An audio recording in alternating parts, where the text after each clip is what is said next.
ভিডিওটা সত্যিই অনেক সুন্দর, সবাই একটু দেখে যাবে। পৃথিবীর মাঝখানে যে উত্তপ্ত লাভা আর আগুন, এটা আপনারা জানেন? পৃথিবীর উপর দিয়ে আমরা ঠান্ডা পৃথিবীতে ঘুরে বেড়াই, কিন্তু এর ভিতরে কিন্তু আগুন, লাভা। আল্লাহ কোরআনের মধ্যে ফুটন্ত টকবগে সাগরের কসম খেয়েছেন। সাগরের পানি আবার ফুটন্ত হয় কি করে? পানি কি হয়? ঠান্ডা। আল্লাহ পৃথিবীর ভেতরকার কথা চিন্তা করে বলেছেন, ওয়াল বাহরিল মাসজুর। ইউনাইটেড স্টেটস অফ আমেরিকার নেভাল একাডেমির সায়েন্টিস্টরা এই আয়াতের উপর রিসার্চ করেছে যে সাগরের ভেতরে আবার এই ঠান্ডা পানির ভেতরে আবার উত্তপ্ত আগুনের লাভা আসলো কোত্থেকে। রিসার্চ করার জন্য তারা সাগরের ভেতরে পাইপ ঢুকিয়েছে। পাইপ ঢুকাতে ঢুকাতে অনেকগুলো লেয়ার তারা পার করেছে। রূপান্তর শিলার স্তর, পাললিক শিলার স্তর, আগ্নেয়গিরির শিলার স্তর, মার্বেল পাথরের অনেকগুলো শিলার স্তর পেরিয়ে যাওয়ার পরে দেখতে পেয়েছে পাইপগুলো গলে যায়। এই রিসার্চ প্রজেক্টের যিনি চিফ, উনি বললেন, bring the water proof pipe from America. America থেকে ওয়াটার প্রুফ পাইপ নিয়ে আস। আমার এমন পাইপ লাগবে গবেষণা করার জন্য যে পাইপ আগুনে জ্বলে না।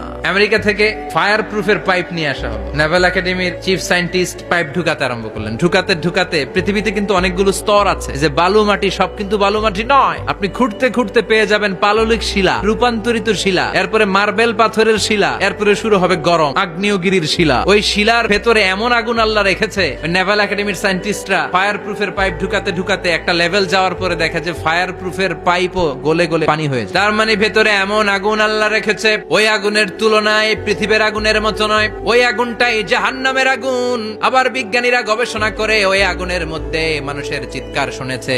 এজন্য হাদিসে এসেছে, আল্লাহর ওলিরা, মুমিন বান্দারা মারা গেলে তাদের রূহগুলো আকাশে চলে যায়, ইল্লিনে চলে যায়। আর কাফের মুশরিক আর নাস্তিক গুলো মারা গেলে তাদের আত্মাগুলো পৃথিবীর মাঝখানে সিজ্জিনে চলে যায়। ওই সিজ্জিনের ভেতরে আগুন আছে না নাই? তার মানে পাতালপুরীর কথাও আছে, সাগরের কথাও আছে, আকাশের কথাও আছে।